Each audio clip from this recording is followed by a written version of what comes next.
Budget ಮಂಡನೆಗೆ ಮುನ್ನವೇ budget leak ಆಗಿರ್ತಕ್ಕಂತಹ ಆರೋಪ ಈಗ ಕೇಳಿ ಬರ್ತಾ ಇರುವಂತದ್ದು. ಬಜೆಟ್ ಲೀಕ್ ಆಗಿದೆ ಅಂತ ಹೇಳಿ ಕಾಂಗ್ರೆಸ್ ಪಕ್ಷ ಆರೋಪವನ್ನ ಮಾಡಿದೆ. ಯಾಕಂದ್ರೆ ಬಜೆಟ್ ನ ಅಂಶಗಳು ಲೀಕ್ ಆಗಬಾರ್ದು ಅನ್ನುವಂಥದ್ದು ಬಹಳ ಮುಖ್ಯವಾಗಿರ್ತಕ್ಕಂಥ. ಆದ್ರೆ ಮಾಧ್ಯಮಗಳಿಗೆ ಬಜೆಟ್ ಲೀಕ್ ಮಾಡಿದ್ದಾರೆ ಅನ್ನುವಂತಹ ಒಂದು ಆರೋಪವನ್ನು ಈಗ ಕಾಂಗ್ರೆಸ್ ಪಕ್ಷ ಮಾಡ್ತಾ ಇರುವಂತದ್ದು.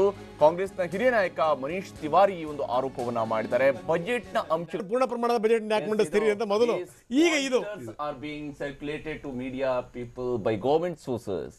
If all this was substantive amount of these proposals find reflection in the budget, would it not tantamount to a budget leak ಅನ್ನುವಂಥದ್ದನ್ನ ಹೇಳಿದ್ರೆ ಇದು ಬಜೆಟ್ ಲೀಕ್ ಅಲ್ವೇ ಅನ್ನುವಂಥದ್ದನ್ನ ಹೇಳಿದ್ದಾರೆ. ಯಾಕಂದ್ರೆ ಇಂತಹ ಬುಲೆಟ್ ಪಾಯಿಂಟ್ಸ್ ಹಿಂಗೆ ಲೀಕ್ ಆಗೋದಕ್ಕೆ ಸಾಧ್ಯ ಆಗುತ್ತೆ ಅನ್ನುವಂಥ ಮನೀಶ್ ತಿವಾರಿ ಅವರು ಎತ್ತಿರ್ತಕ್ಕಂತಹ ಪ್ರಶ್ನೆ ಇದೆ. ಯಾಕಂದ್ರೆ ಇದು ಬಜೆಟ್ನ ಒಂದು ಗೌರವದ ದೃಷ್ಟಿಯಿಂದ ಈ ರೀತಿಯಂಥ ಪಾಯಿಂಟ್ಸ್ ಲೀಕ್ ಆಗ್ಬಿಡುತ್ತೆ. ನೋಡೋಣ. ಅದು ಈಗ ಆಲ್ರೆಡಿ ಬಹಿರಂಗಗೊಂಡಿರ್ತಕ್ಕಂಥ ಹೆಂಗೆ ಅಂದ್ರೆ ಇದು ಕ್ವಶನ್ ಪೇಪರ್ ಲೀಕ್ ಆಗಿದೆ ಅಂತ ಹೇಳ್ಕೊಂಡು ನಾವು ಸುದ್ದಿ ಮಾಡ್ತಾ ರೀತಿಯಲ್ಲಿ ಇರುತ್ತೆ ಅನೇಕ ಬಾರಿ.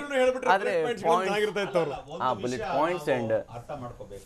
ನೋಡಿ, ಬಡ್ಜೆಟ್ಗೆ ಒಂದು ಹಿಸ್ಟ್ರಿ ಇದೆ. ಹೌದು.